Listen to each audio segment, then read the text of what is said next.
Liverpool, in so many games I watched, Chelsea was one of them away at Stamford Bridge, they get in the final third and somebody tries a flick over the top or they scoop one here, and it's like, it's almost too easy. And and that will come back to haunt them at some point against better teams. But then, on the other hand, then Salah pops up with a winner or Mane does something. So it is hard to criticise, but you get the feeling Liverpool should be winning some of these games by 5 or 6 and not by 2 or 3. It's dangerous when you're coaching a team, though, and you've got a front line like that, who, as Craig started by saying, so often come up with the goods. You try to hold back from actually doing stuff like that because you don't want to knock out what makes them different. Right. So it's a real balancing act between saying, hey, there's enough of this.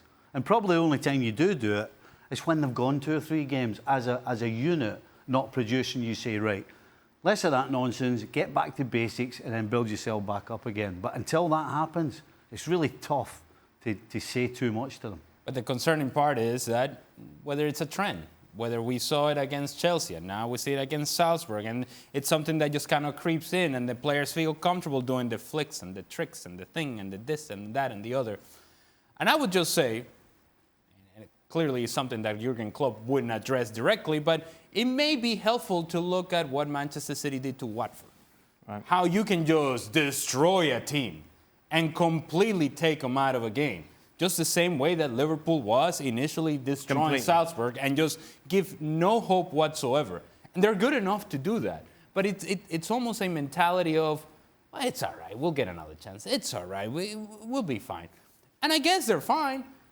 But if it is a trend, and if it's something that they continue to do, then you do have to address it. How you go about doing it, well, that's the tricky part. But you have to address it because you just cannot allow the behavior to become a normalcy, to become something that you accept and that the players are fine with it.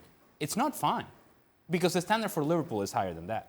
If you're Jesse Marsch, the Salzburg manager, if you're going to run 75 yards down to the touchline to almost jump in the crowd, you got to better hope your team goes on to get something out of the game, right? Which they didn't. So I mean, I'm sure. But to be fair, you're 3-0 down, 3-3 at Anfield. It's a special moment. Well, yeah, I suppose. But I'm sure Klopp has got nothing to say about it because he runs on the pitch himself now and again. But it was almost, it was a bit Mourinho-esque at Old Trafford. But then his team went on to actually do the business. I just don't know. I think it goes a bit too far. Too much? I wouldn't do it. You're not running that far. I can take it so. Well, not now. I wouldn't do it tomorrow. It's a bit hard to run down the track with a bacon and egg roll. No, never done. Get Mahrez to give you a piggyback. Big shock was Genk only managing a 0-0 draw against Napoli. Genk, of course, got thrashed in the opening game. Napoli thoroughly disappointed, obviously, to only go away with the draw. Yeah, and this are, again, this is the sort of things that you just don't quite understand from some of these teams. As good as they looked against Liverpool, that now just back that up.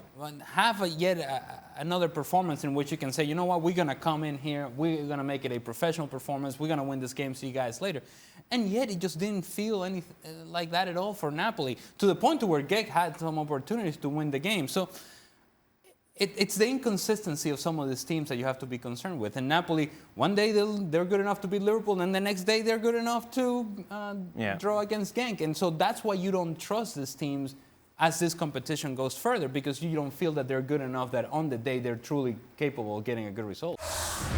Well, thank you very much for watching ESPN on YouTube. For more sports highlights and analysis, be sure to download the ESPN app. And for live streaming, premium content, and let's not forget as well, ESPNFC 7 days a week. Subscribe to ESPN+.